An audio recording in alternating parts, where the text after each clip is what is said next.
دیکھو بچوں، جو ہم جزیرے کی بات کر رہے تھے کہ سمندری جزیرے کا اوپری ہموار اور پھیلا ہوا حصہ جو کہ پانی کے اوپر آیا ہے، ہموار ہے، پھیلا ہوا ہے، اسے ہم سطح سمندر کی سطح مرتفع کہتے ہیں۔ سمندری کھائی کسے کہتے ہیں؟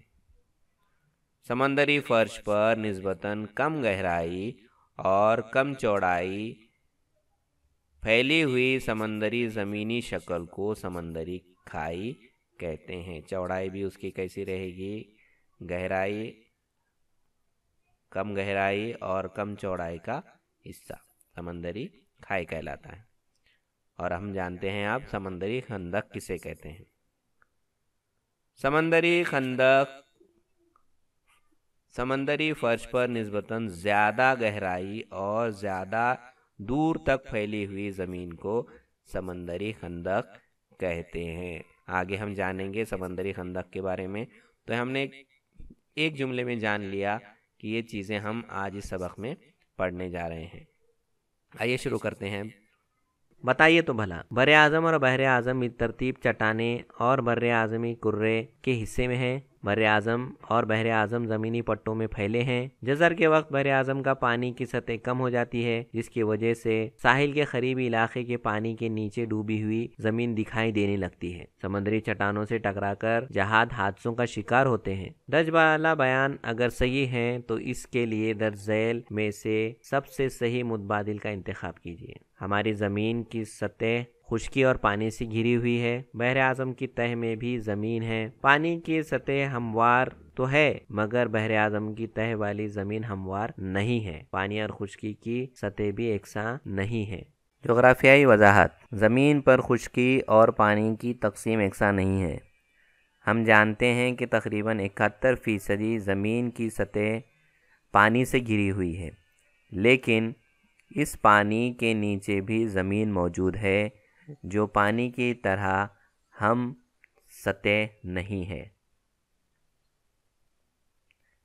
سطح زمین پر ہمیں نظر آنے والی غیر یکساں بلندیوں کے علاقوں کی ہم زمین کی مختلف شکلوں کے تحت درجہ بندی کرتے ہیں۔ ایسی ہی درجہ بندی زیر آب زمین کی بھی کی جا سکتی ہے۔ ذرا غور کیجیے، سطح زمین پر زمین کی بناوٹ کی درجہ بندی اگر بلندی اور حیت کے مطابق ہوتی ہے تو زیر آب زمین کی درجہ بندی کس بنیاد پر کی جا سکے گی؟ بتائیے تو بھلا۔ شکل میں زمین کی مختلف شکلوں کو نامزد کرنے کی کوشش کیجیے۔ زمین کی مختلف شکلوں کو نامزد کرنے کے لیے کون سے اصول اپنائے گئے؟ زیر آب زمین کی شکلوں کے لیے کون سے اصولوں کو اپنایا جائے گا؟ انہیں بیاض میں لکھیے۔ جغرافیائی وضاحت۔ بحر اعظمی فرش کی بناوٹ زیر آب زمین کی بناوٹ کو سمندری فرش کی بناوٹ کہا جاتا ہے۔ سمندری فرش کی بناوٹ سطح سمندر سے پانی کی گہرائی اور زمین کی حیت کے مطابق تسلیم کی جاتی ہے۔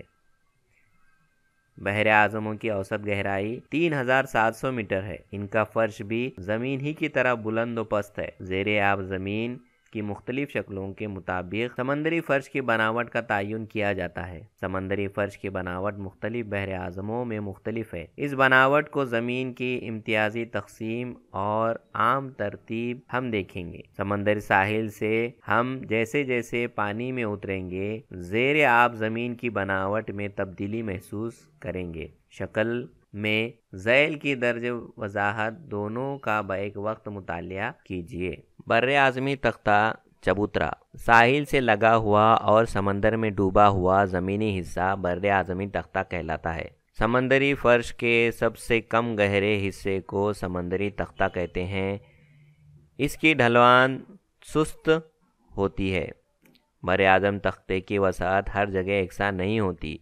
بعض بر اعظموں کے ساحل کے قریب تنگ تو بعض ساحلوں کے قریب سینکڑوں کلومیٹر تک وسیع ہوتی ہے، یعنی پھیلی ہوتی ہے۔ سمندری تختوں کی گہرائی سطح سمندر سے تقریباً 200 میٹر تک ہوتی ہے۔ انسانی زندگی کے نقطہ نظر سے بر اعظمی تختہ بڑی اہمیت رکھتے ہیں۔ دنیا کی ماہی گیری کے وسیع علاقے بر اعظمی تختے پر ہی پائے جاتے ہیں۔ دیکھیے یہاں پر ماہی گیری یعنی جو مچھلی پکڑنے کا جو کام ہے، جو ماہی گیری کرتے ہیں، مچھیرے جو مچھلیاں پکڑ کے لے کے آتے ہیں، اس میں بہت بڑا حصہ ہوتا ہے یہ بر اعظمی تختے کا، کہ جہاں جتنا بڑا بر اعظمی تختہ رہے گا وہاں پر اتنی اچھی ماہی گیری ہوگی۔ یہ حصہ کم گہرے ہونے کی وجہ سے سورج کی شعاعیں تہ تک پہنچ جاتی ہیں، وہاں کائی پلانٹیکن پیدا ہوتی ہے، یہ مچھلیوں کی غذا ہے۔ معدنی تیل، قدرتی گیس اور مختلف قسم کے معدنیات کو بر اعظمی تختوں میں کھدائی کر کے نکالا جا سکتا ہے۔ مثلاً بحر عرب میں معدنی تیل اور قدرتی گیس حاصل کرنے والا ممبئی ہائی بر اعظمی تختے پر اہم علاقہ ہے۔ بر اعظمی ڈھلان، بر اعظمی تختے کا حصہ ختم ہونے کے بعد سمندری فرش کی ڈھلان تیز ہوتی جاتی ہے، اسے بر اعظمی ڈھلان کہتے ہیں۔ سطح سمندر سے اس کی گہرائی 200 میٹر سے 3600 میٹر تک ہوتی ہے، بعض جگہ یہ گہرائی اور زیادہ بھی ہوتی ہے۔ بر اعظمی ڈھلان کی وسعت کم ہو جاتی ہے، عام طور پر بر اعظمی ڈھلان کو بر اعظمی تختے کی سرحد مانا جاتا ہے۔ سمندری میدان، بر اعظمی ڈھلان سے متصل وسیع میدان ہوتا ہے، سمندری فرش کا یہ مستطیل حصہ ہی سمندری میدان کہلاتا ہے۔ سمندری میدان پر چھوٹی بڑی جسامت کے زیر آب زمینی شکلیں مثلاً پہاڑ، ٹیلے، سطح مرتفع وغیرہ پائی جاتی ہیں۔ سمندری پہاڑ اور سمندری سطح مرتفع، سمندری فرش کے پہاڑی سلسلے زیر آب پہاڑ ہوتے ہیں، یہ پہاڑی سلسلے سینکڑوں کلومیٹر چوڑے اور ہزاروں کلومیٹر لمبے ہوتے ہیں۔ زیر آب پہاڑوں کی چوٹیاں بعض سطح سمندر کے اوپر آ جاتی ہیں، جنہیں سمندری جزیرے کہا جاتا ہے، مثلاً آئس لینڈ، بحر اوقیانوس، انڈومان نکوبار، بحر بنگال۔ سمندری فرش پر پائے جانے والے بعض پہاڑوں کے ٹیلے ہموار اور وسیع ہوتے ہیں، انہیں سمندری سطح مرتفع کہتے ہیں۔ مثلاً بحر عرب میں پائی جانے والی چھاگوس کی سطح مرتفع۔ سمندری کھائی اور سمندری خندق، سمندری فرش پر بعض جگہ گہرے، تنگ اور تیز ڈھلانی علاقے پائے جاتے ہیں، انہیں سمندری خندق یا سمندری کھائی کہا جاتا ہے۔ عام طور پر کم گہرائی والے زمینی شکلوں کو سمندری کھائی کہتے ہیں، جبکہ زیادہ گہرائی والے زیادہ دور تک پھیلی ہوئی زمینی شکل کو سمندری خندق کہتے ہیں۔ سمندری خندق کی گہرائی سطح سمندر سے ہزاروں میٹر ہوتی ہے۔ بحر الکاہل میں مریانہ خندق دنیا کی سب سے گہری خندق ہے، اس کی گہرائی 11,034 میٹر ہے۔ بحر اعظمی، بحر زیر آب پہاڑ اور سمندری خندق علم ارضیات کے نقطہ نظر سے سمندری فرش کے سب سے فعال حصے ہیں۔ ان علاقوں میں کئی زندہ آتش فشاں پائے جاتے ہیں۔ یہ علاقے زلزلوں کے لیے نہایت حساس مانے جاتے ہیں۔ سمندری فرش میں آنے والے زلزلوں اور آتش فشاں کے پھٹنے کی وجہ سے ساحلی علاقوں میں سونامی کا خطرہ رہتا ہے۔ سمندری اجتماع، انبار، سمندری تہہ دنیا کی مختلف علاقوں میں سب سے نشیبی حصہ ہوتا ہے، اس لیے وہاں مختلف قسم کی اشیاء جمع ہو جاتی ہیں۔ ان کے مختلف روپ درج ذیل ہیں۔ نمبر 1، چھوٹی بڑی جسامت کے پتھر کے ٹکڑے، کھردری ریت، مٹی کے نہایت باریک ذرات وغیرہ تمام مادے دریاؤں، برفانی ندیوں کے ذریعے بہہ کر لائی جاتی ہیں، اور یہ خاص طور پر بر اعظمی تختوں پر جمع ہو جاتے ہیں۔ ان اجزاء کو سمندری تلچھٹ کہتے ہیں۔ نمبر 2، آتش فشاں کے پھٹنے سے باہر پھینکی گئی راکھ، لاوا بھی یہاں جمع ہوتا ہے۔ نہایت گہرائی والے بالخصوص سمندری میدان میں نہایت باریک مٹی کے ذرات بڑے پیمانے پر جمع ہو جاتے ہیں، ان میں سمندری حیوانات اور نباتات کی بقیات ملے ہوتے ہیں۔ یہ تمام مادے نہایت باریک ذرات پر مشتمل ہوتے ہیں اور وہ نرم کیچڑ کی شکل میں ہوتے ہیں۔ اس میں سمندری حیوانات اور نباتات کے بقیات کا تناسب 30% ہوتا ہے۔ اس نرم کیچڑ کو سمندری رسوب گاد کہتے ہیں۔ نمبر 3، ان کے علاوہ انسان کی تیار کردہ اشیاء بھی اجتماع سمندر میں ہوتا ہے۔ ان میں شہروں کا آلودہ پانی، ٹھوس کچرا، تابکار اشیاء، بیکار کیمیائی اشیاء، پلاسٹک وغیرہ کی وجہ سے آبی کرے کی آلودگی کا خطرہ لاحق ہوتا ہے۔ یہ چیزیں سمندری حیوانات اور وہاں کے ماحول کے لیے نہایت مضر ثابت ہوتی ہیں۔ ان اشیاء میں مضر چیزوں کا تناسب گرچہ کم ہے مگر اس میں ہونے والے نقصانات بہت زیادہ ہیں۔ سمندری زندگی کے مختلف روپ سمجھنے کے لیے نیز سمندری فرش پر پائی جانے والی معدنیات کی معلومات حاصل کرنے کے لیے سمندری تلچھٹ اور رسوب نہایت اہمیت کے حامل ہوتے ہیں۔ ایک دوسرے پر تہہ در تہہ جمع ہونے اور سمندری پانی کے دباؤ کی وجہ سے اسے ذخیرے سے تہہ دار چٹانیں وجود میں آتی ہیں۔ اسے ہمیشہ ذہن میں رکھیے، سطح سمندر کسی بھی مقام کی اونچائی اور گہرائی اس کے مقام کے سطح سمندر سے ناپی جاتی ہے۔ سطح سمندر سے مد کی زیادہ سے زیادہ سطح اور جزر کی سطح کا فرق کا اوسط نکال کر سمندر کی سطح طے کی جاتی ہے۔ اوسط نکالی گئی اس بلندی کو صفر مان کر اس سے زیادہ بلند یا کم گہرا بلندی کے مقام مثبت یا منفی قیمت میں بیان کیے جاتے ہیں۔ مثلاً ماؤنٹ ایوریسٹ 8,848 میٹر جبکہ مریانہ خندق 11,034 میٹر۔ بھارت کی زمینی سروے کے لیے چنئی کے سطح سمندر کی اوسط بلندی کو صفر مان کر بھارت کے تمام علاقوں کی بلندی کے لیے اسے ہی سطح سمندر کی بلندی تسلیم کیا گیا ہے۔ شکل کا مشاہدہ کیجیے بچوں، اس کو اگر ہم کو آسانی سے اگر دیکھنا ہے سطح سمندر کی بلندی ہمارے شہر کی کیا ہے، تو ہمارے جو گاؤں کا ریلوے اسٹیشن ہوتا ہے وہاں پر ایک پیلے رنگ کا بورڈ لگا ہوتا ہے۔ جیسا اگر میرے گاؤں کا نام ہے، جیسا اگر ہم ممبئی سی ایس ٹی پر ہیں یا ہم دادر پہ ہیں، تو ایک پیلے رنگ کا ایک پلیٹ فارم کے اوپر لگا ہوا رہے گا دادر، اور اس کے نیچے اس کی ہائٹ لکھی ہوئی رہیں گی کہ ہم سطح سمندر سے کتنی بلندی پر ہیں۔ تو یہ صفر جو مانا جا رہا ہے یہ کہاں سے مانا جا رہا ہے؟ چنئی کا جو ہمارا سطح سمندر کی بلندی جو مانی جاتی ہے وہ چنئی سے مانی جاتی ہے۔ تو اس کو اگر آپ جائیں گے تو اس کو مشاہدہ کیجئے، دیکھنے کی کوشش کیجئے، اپنے استاد کے ذریعے اس کو معلوم کیجئے۔ اسے ذہن میں رکھیے، سمندر اور بر اعظموں میں سطح زمین سے آنے والی بہت ساری اشیاء کا انبار ہوتا رہتا ہے۔ یہ انبار قدرتی رسوب اور تلچھٹ کی صورت میں ہوتا ہے۔ نیز انسان اپنی غیر ضروری اشیاء کو بھی سمندر میں بہا دیتا ہے۔ ان وجود سے سمندری تہہ اور سمندر کا پانی آلودہ ہو جانے کا خطرہ ہے۔ سمندری حیوانات کے لیے مضر ہوتا ہے۔ دیکھیے بچوں، جب ہم کوئی بھی چیز جو ہے سمندر کے اندر پھینک دیتے ہیں یا ہمارے گٹر میں ڈالتے ہیں یا ہماری ندی میں ڈالتے ہیں تو اس سے کیا ہوتا ہے؟ پانی آلودہ ہوتا ہے، اور سمندر کے اندر جو رہنے والے حیوانات ہیں، جاندار ہیں، ان کو ہماری وجہ سے نقصان ہو سکتا ہے۔ زمین پر بسنے والے جانداروں سے زیادہ مختلف قسم کے جاندار سمندر میں رہتے ہیں۔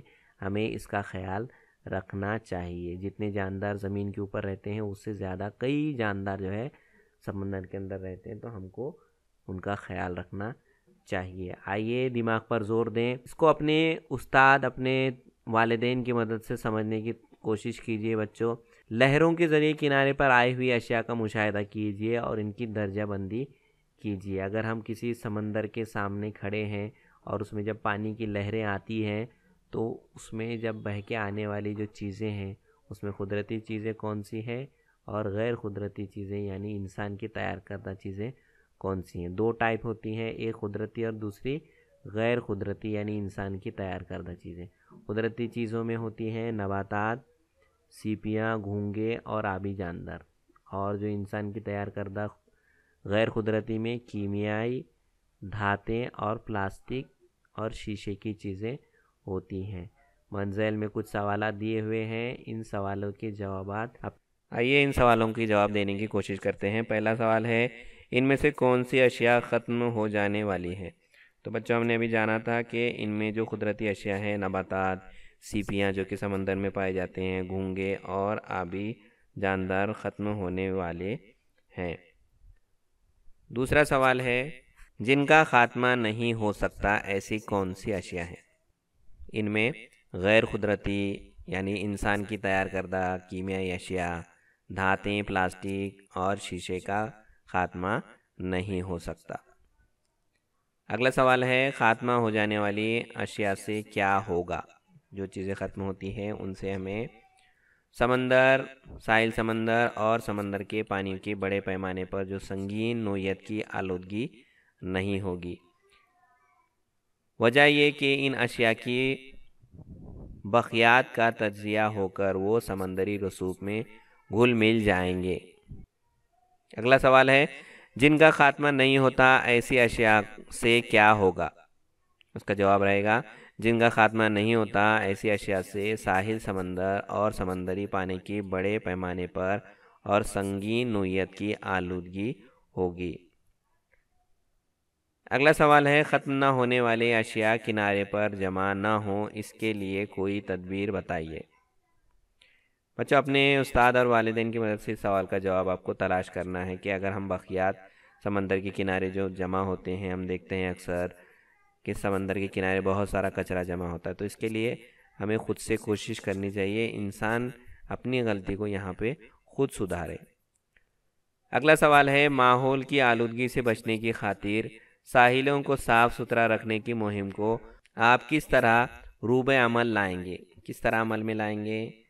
اس کے لیے آپ اپنی ٹیچر کی مدد سے کوئی سرگرمی تیار کیجیے، والدین کی مدد سے حل کیجیے۔ کیا آپ جانتے ہیں سمندری فرش کی بناوٹ کا مطالعہ کرتے وقت سمندری فرش کی عمر ذہن میں رکھنی چاہیے۔ چٹانوں پر جمی ہوئی تلچھٹ کا تجزیہ کرنے کے بعد ماہرین اس نتیجے پر پہنچے ہیں کہ کسی بھی سمندر کی تلچھٹ 20 کروڑ برس سے زیادہ قدیم نہیں ہے۔ یہ ثابت ہو چکا ہے کہ بر اعظموں کی چٹانوں کی عمر زیادہ سے زیادہ 320 کروڑ برس ہے۔ پھر سمندری فرش پر 20 کروڑ برس کی جمع ہوئی قدیم تلچھٹ کہاں گئی؟ اس قسم کے سوال ماہرین کو پریشان کرنے لگے، اس لیے انہوں نے تلچھٹ کے ساتھ ان چٹانوں کا بھی مطالعہ کیا۔ اس مطالعے سے وہ اس نتیجے پر پہنچے ہیں کہ سمندری فرش کی چٹانیں بھی 20 کروڑ برس سے زیادہ قدیم نہیں۔ کسی بھی سمندر کا فرش سطح زمین کی چٹانوں سے بہت کم عمر ہے، یہ اندازہ لگایا گیا جسے سبھی نے تسلیم کر لیا۔ اس تحقیق کا استعمال کے بعد میں زمینی تہوں کا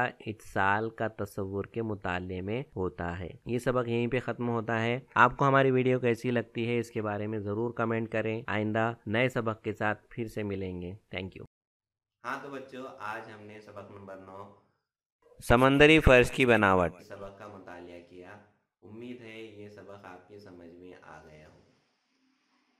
اگلے پیریڈ میں ایک نئے سبق کے ساتھ پھر ملاقات ہوگی۔ مجھے دیجیے اجازت۔ اللہ حافظ۔